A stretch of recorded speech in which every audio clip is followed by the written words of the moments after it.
তিন মেঘ কন্যার গল্প পর্ব ২১।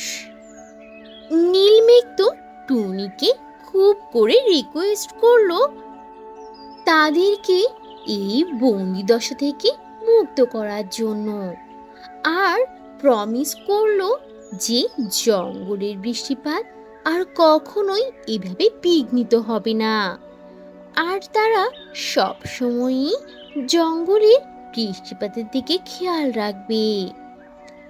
এরপর নীল মেঘের মুখে এসব কথা শুনে টুনি বলল, আচ্ছা আচ্ছা ঠিক আছে, এখন আপনারা আমাকে বলেন আমি কিভাবে আপনাদেরকে এই বন্দিদশা থেকে মুক্ত করতে পারি।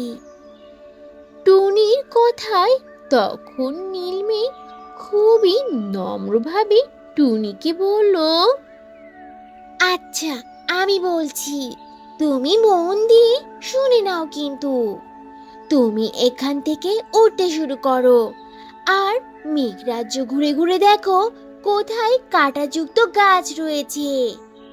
তুমি যদি সেই কাঁটাযুক্ত গাছকে সরিয়ে তার মধ্যে থাকা ফুল এনে আমাদের এই লোহার খাঁচায় ছড়াতে পারো, তাহলেই আমরা আবার মুক্ত হয়ে যাব। আর আমরা মুক্ত হতে পারলেই তো তোমাদের জঙ্গলে বৃষ্টিপাত ঘটাতে পারবো। টুনি তো খুব ভালোভাবে নীলমেঘের কথাগুলো শুনে নেয়, আর সে তো খুব ভালো করেই জানে এখন তাকে কি করতে হবে।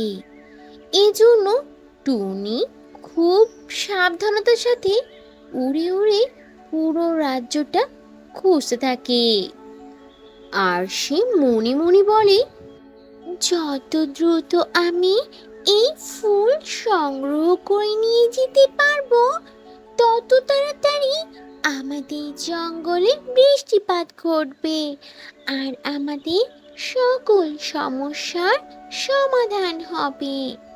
তাহলে আমাকে খুব তাড়াতাড়ি এই কার্যগুলো সমাধান করে মেঘকন্যাদেরকে মুক্ত করতে হবে। হে আল্লাহ, তুমি আমাকে সাহায্য করো। এখন তাহলে দেখা যাক টুনি খুঁজে খুঁজে সেই কাঁটাযুক্ত গাছ মেঘরাজ্যে খুঁজে পায় কিনা। আর মেঘকন্যাদের রক্ষা করার জন্য তো সেই কাঁটাযুক্ত গাছের ফুলই প্রয়োজন। তাহলে বন্ধুরা, তোমরাও আমার সাথে দেখতে থাকো এরপর কি হয়।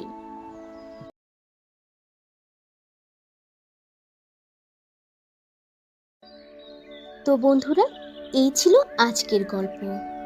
গল্পটি থেকে কি শিক্ষা পেলে তা অবশ্যই কমেন্ট করে জানাবে, আর ভালো লেগে থাকলে একটা লাইক করে দেবে। আর এখনো যদি চ্যানেলটি সাবস্ক্রাইব না করে থাকো তাহলে এখনই লাল রঙের বাটনটি চেপে চ্যানেলটিকে সাবস্ক্রাইব করে দাও, আর অল দি নোটিফিকেশন প্রেস করে রাখো। তাহলে বন্ধুরা, আজ এখানেই শেষ করছি। আবার দেখা হবে নতুন কোনো ভিডিওতে, নতুন কোনো গল্প নিয়ে।